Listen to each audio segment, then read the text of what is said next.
Hey, what's up, people? Let's get into it. You see the title of the video. It says Nio is the future. Okay, let's talk about it. I don't want to waste any time. Let's get right into it. A couple of news articles came across my email because I have Google alerts set up for the word Nio.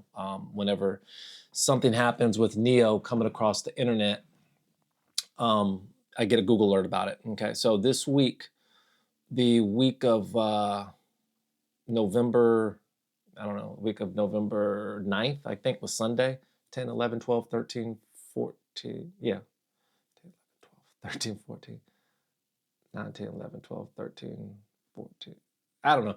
Anyway, I think the 9th was Sunday. 11, 12, 13,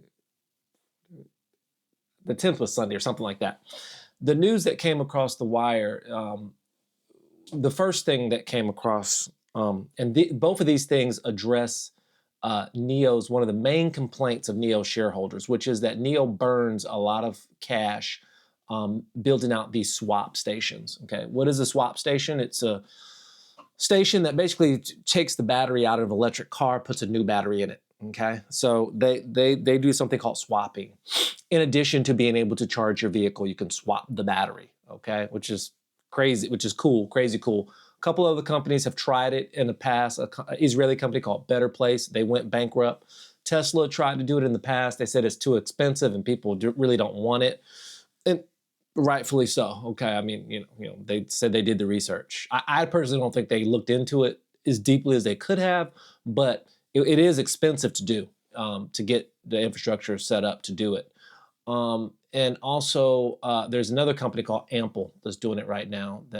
And they're partnered with Stellantis, I think, but they're nowhere near kind of what Nio is doing with it. So battery swap. So that the biggest complaint is investors say Nio there's going to be a long road to profitability later than sooner, because Nio has to build these swap stations. They cost a lot of money. So one article that I came across the wire was, and you see it here on CNV Post. I'll post a link to it below. It says Nio's power unit ties up with China's Southern Power Grid's energy storage arm. Well, why is that a big deal? Well, a lot of people that have been following Nio, or that are pro Nio or whatever, or Nio bulls, they are aware that Nio sets up these power swap stations. The future of these power swap stations is not only just swapping a battery into your car, so to give you longer range or to give you access to new battery tech when it comes out in your car, but it also has to do with energy storage with the grid. Is to help balance the grid. So apparently these batteries that are in the swap station while they're there, and they're not being swapped, because there's a period of the day where people aren't going to be swapping batteries as much, and it can be in the middle of the night or whatever. Energy can be stored in these batteries. Okay, can be offloaded from other parts of the power grid, into these batteries. I don't know 100% the technicals of like what time energy goes in and comes out. Other people can research that. I'm gonna go. I'm assume I'm gonna go off of faith that they've done this research already. Okay, so I don't have all the technicals of like how that works, and at what point they would use it for storage, we know that there's a thing called mega battery packs because Tesla does it. Tesla has an energy storage arm, where they do solar panels, do battery packs, all that kind of stuff. So anyway, Nio teaming up with the Southern Power Grid, that confirms what everybody's been saying about Nio going into the energy storage business. But the big deal about this situation, by them partnering with somebody, is that other entity can help build out these swap stations. Nio doesn't have to do it all themselves. It says cooperation in battery bank business to promote the standardization of electric vehicle swap battery, power, battery operation and management, battery operation data sharing, blah, blah, blah. People that are in the energy business, they understand energy storage needs. And if an energy company is teaming up with Nio, all roads are pointing towards they got this figured out. It's the same as if Georgia Power or Alabama Power, somebody was teaming up with Tesla. The news media in the US would be all over it. The pro-Tesla people would be all over it. You know what I'm saying? Like, it'd be a big deal. Anyway, so that's one thing. They're teaming up with the energy storage. They're teaming up with power companies. The next big thing that came across my wire was this other news article. And that was Nio enters Azerbaijan market with unprecedented distribution deal. Why is this a big deal?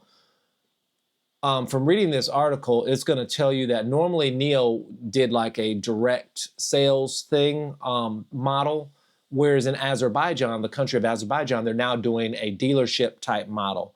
And in this new type model that they're doing, the government of Azerbaijan, as it was reported here on CNEV Post, is going to help.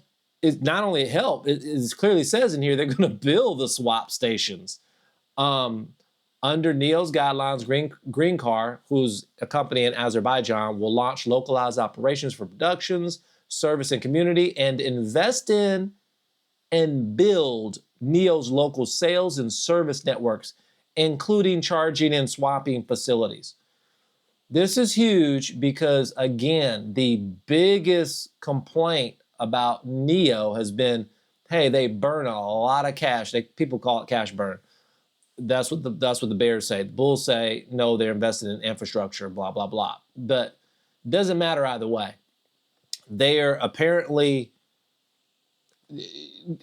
seeking and doing partnerships where the end government or the end entity or the municipality that they go into will build these swap stations. This would be a game changer because it takes the financial burden off of Nio and puts that infrastructure on the local municipality. Nio is going to provide the cars. It also says Nio will develop and license digital products such as Nio Azerbaijan website and a mobile app for Green Car. Well, that's just fine and dandy because that's something Nio does perfectly. They know how to do software. They've got engineers that can do a website and that can also do a one-off app for that particular market that they're going into. That's not a big deal. That's not a big cash spend burn, in my opinion. So these are two huge, huge, huge things, okay? And I know these two stories have not been really reported about. You got people talking about the stock price. You got people talking about all kinds of things. And I get it. But there are certain inflection points that happen in a company's business. This is an inflection point. You know, inflection points always happen at the point where nobody's really paying attention to it.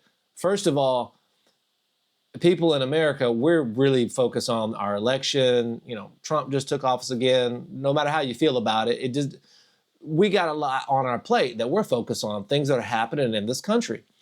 Also, the U.S. stock market was on a tear after the U.S. elections, and the China stock market has been in the dumps pretty much. Long story short, Chinese people pretty much save all their money. They got like 70% of their money tied up in investment. In savings, and only 30% in the stock market. It's the opposite for America. We got like 70, 80% of our money in the stock market and maybe 20% in savings or something like that. So there's a big different cultural shift between America and China. The way people think about money.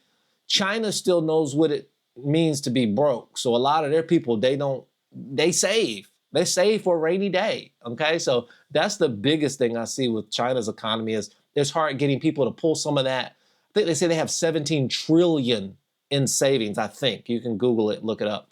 But a massive amount in savings. And the people ain't putting it in the stock market, in their stock market. They're like, nah, we're not.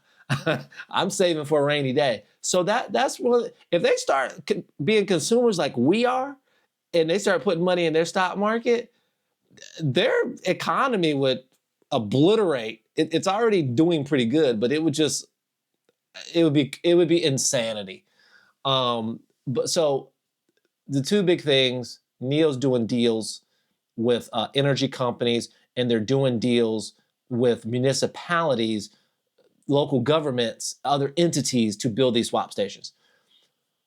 All this is so huge because I do a lot of traveling. I've been to Africa several times, Madagascar a lot. And Madagascar has the worst roads in the world almost. I mean, you can look it up.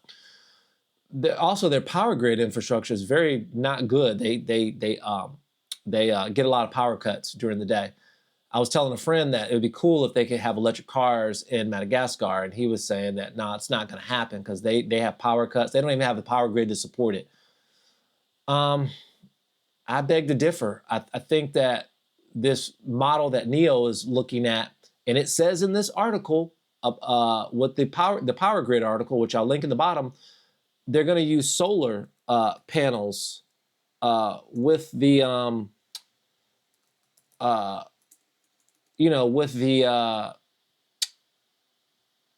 with these swap stations, these portable swap stations. So you can, I mean, I'm just simplifying it. You can charge up the batteries during solar. Of course, you're always charging batteries and you're always giving batteries and stuff like that. But the bottom line is you set up these solar farms, miniature solar farms with these power swap stations, and you kind of have a miniature power grid that can be used, across the board. So that's big, huge news. What's the other big catalyst? Oh, by the way, the whole announcement for this Azerbaijan deal happened at COP29, which is like a big climate change conference. And if you Google it, you'll see that other parts of the world are seeing China as leaders in electrification, in decarbonization, period. It's no two ways about it. China's literally, they're doing things that we talk about. They're actually doing it. They're actually living it. So in other news, the Onvo chief says that he'll resign if their delivery goals are not met. So everybody was worried lately that Nio's not going to make their delivery goals on their new vehicle called Onvo. They have a new lower brand vehicle called Onvo that's basically like, Nio started off with their expensive brand like a Lexus. You know how Toyota owns Lexus? It was the other way around for Toyota. They had the cheap brand at first, but then they came out with Lexus later, the higher premium sub-brand. Nio did it the other way around. They have the Nio brand, which is very expensive, premium brand in China, and then the Onvo brand they just released, which is like their Toyota. So insurance registrations were low this week. So people were freaking out saying, oh, maybe demand is low. Nio had already said back in August or September, they said, listen, we foreshadow that we're going to sell 10,000 Onvos be selling 10,000 Onvos per month by December, and by March we'll be selling 20,000 per month. Only reason I can see anybody saying this or making this bold claim is because they know they got the pre-orders to cover it. So that's my take. Onvo chief says he will resign if delivery goals are not achieved. I'll link this article. You guys can read it. Okay, so he's reaffirming everything I just told you about those delivery goals. 10,000 units in December, exceeded by 20,000 in March. So we'll see. We'll see. I mean, we'll see. I think they're probably going to do it. Probably going to hit it. What else? Another article says Nio CFO says most battery swap stations in Shanghai are now profitable. Okay. And another article, that's a big deal. There's another article I saw that said that they reached 7,000 cars, 7,000 cars sold. That Onvo reached 7,000 cars sold. I'm looking for that article right now. It's out there. You guys might, okay, here it is. Let me put this over here. You guys can look up, I'll link all these articles in the bottom. So here's what I'm saying. It's an inflection point, guys. It's an inflection point for Nio. I mean, I get it. They were losing money, if you want to say losing money, but a lot of big catalysts for Nio. Nio's a company that to me is more like Apple and more like a Chick-fil-A. They're really all about the customer experience. I don't see Tesla as being that type of company. Now, for Nio to win, Tesla doesn't have to lose. For Tesla to win, Nio doesn't have to lose. there's going to be winners in this EV space. So to me, it's not even like a competition. But it is, it does, as far as the success of certain companies, Tesla's doing good in Europe. They're doing good in the US, okay? And they're doing good in China too. But Tesla, I don't see as being at the core value, like customer focus. Okay, that's what I'm saying. Whereas Apple, they built all these Apple stores. They were showing you how cool their tech is. At least for a while, Apple was very customer focused. That's the way Nio is as a company. They build all these Nio houses, these swap. They have a whole infrastructure. They have a Nio telephone. That's another thing, the Nio phone. People were complaining about that. Why did they make a phone? Okay, from what I've researched, I can kind of explain it to you. Basically, we use our phone for everything. In these premium cars, even not so premium cars, you can use your phone as a key to unlock it. It works off Bluetooth technology.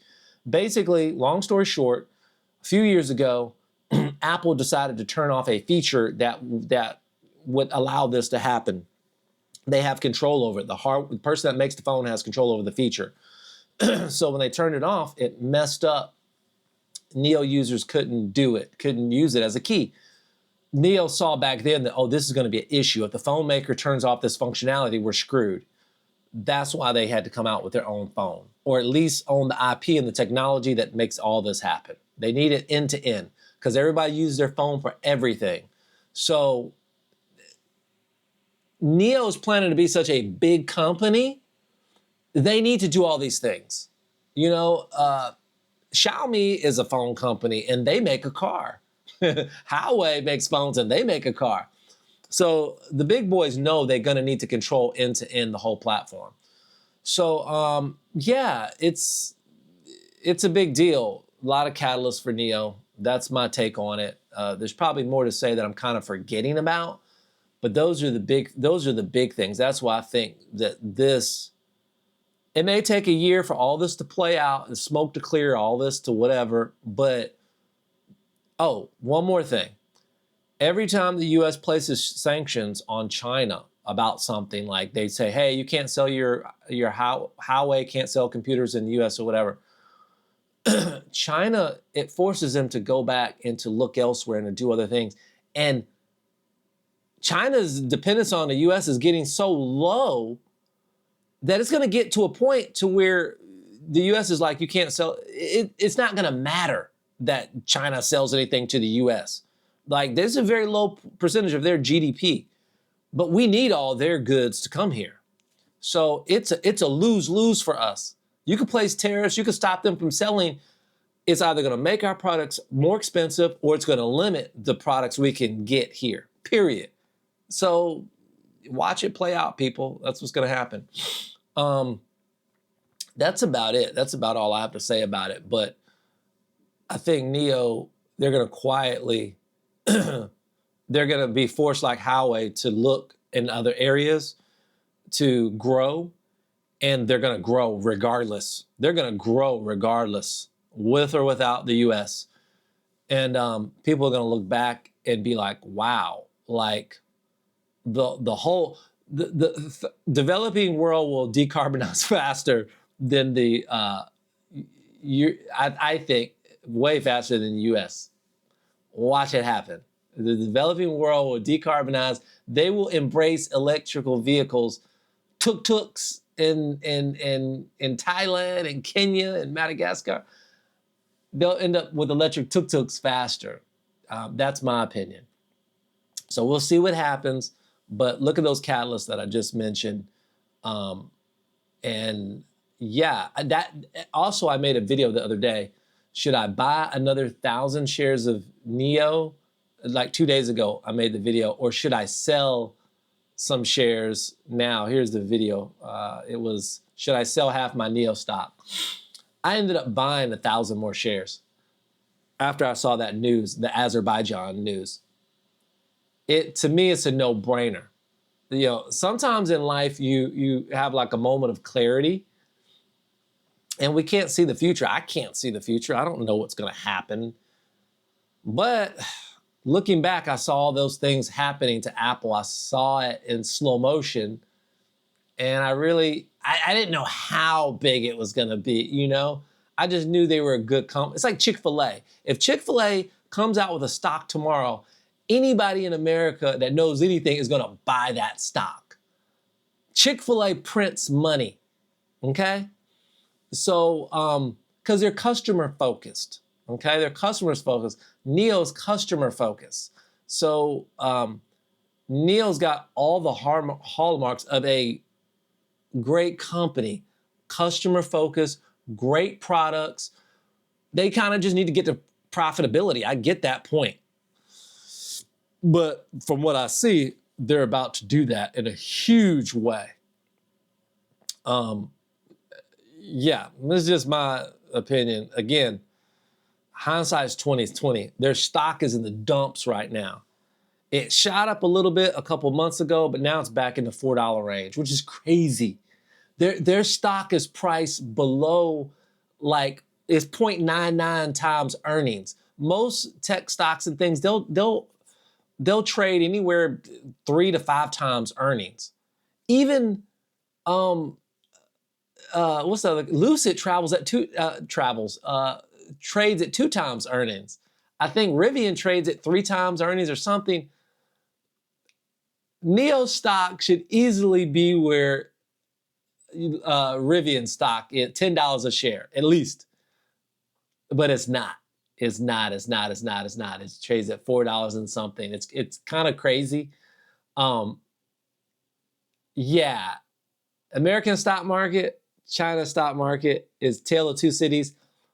But as far as what's really happening in the world, even though stock market may not reflect it, China's killing the game. They're if you got a passport, you need to travel, go around the world, see how people do transportation, whether it's in Africa, whether it's in Southeast Asia, Brazil. I've been to all of those places, and it's nothing like what you think. Whether it's better, whether it's worse, it's not what you're gonna think. So anyway, I'm gonna let this ride. I'm gonna let y'all look back on this video. Hopefully it will age nicely. People look back on your videos, they go, this video is not aging well. Well, we'll see. It may not age well. I don't know.